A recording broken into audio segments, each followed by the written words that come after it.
What's up with hard forks on EOS? On EOS, we're really lucky to have system contract based upgrades. That means a boatload of features are defined in a smart contract in the sort of empty can that the blockchain is. Core features live in the blockchain code, but most of it is in a smart contract. And on EOS, we can upgrade contracts. So for example, what's in there, all the voting mechanism, delegation of bandwidth, undelegation of bandwidth, refund, RAM market, and the producer schedule, everything of those things are defined in a smart contract called EOS.io, which is the system contract. Means that if we want to change those things, we will do it in a fully orchestrated way. So 15 out of 21 block producers will vote to put in a change to the smart contract, and it's going to be rolling out at a given block, everyone together. There's no breach of consensus. It's part of the design. Now, let's say in the future, there's this shiny new hashing algorithm called SHA-7 million, right? It's a great one. Yeah. And then you want to have that be accessible in your smart contracts, and let's say it's hardware accelerated, so you really want to expose it through the smart contract interface, right? So that smart contract can call that function and have the hardware hash it.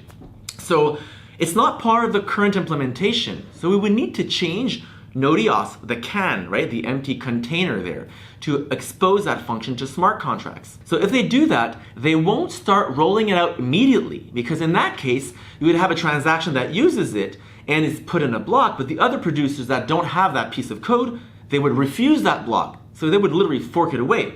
So when the block producers will create a new functionality like that would obviously create a hard fork, because the blocks would not be recognized the same way on both forks.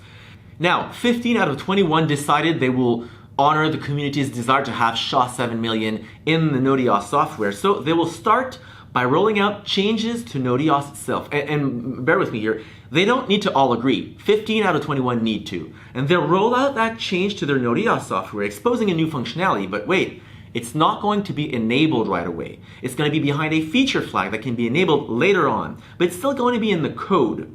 So they're going to roll out that change, and if 15 out of 21 decide on something and they roll it out, those 6 other folks, if they don't follow, when they're going to produce blocks that don't recognize that functionality, for example, they're just going to be forked off. They're going to be off on their own chain, and their chain is never going to be the longest chain, and their fork is going to die. So we won't have 2 coins and 2 different communities. That won't happen on EOS. So to finish up the story with the feature flag is that once the software is updated, we can go and inside the smart contract, on the system contract, on a privileged account, we can flip the feature on and activate it.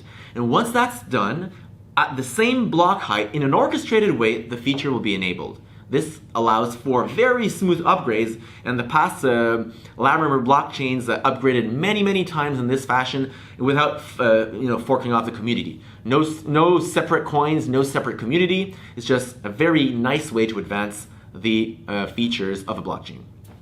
So that's what you need to know about hard forks. That's a soft fork, we're good. But on EOS, you don't need to be overly excited about hard forks. It's gonna be a great experience. And check out our stuff, check defuse.io, you're gonna be amazed. Hey, see you next time.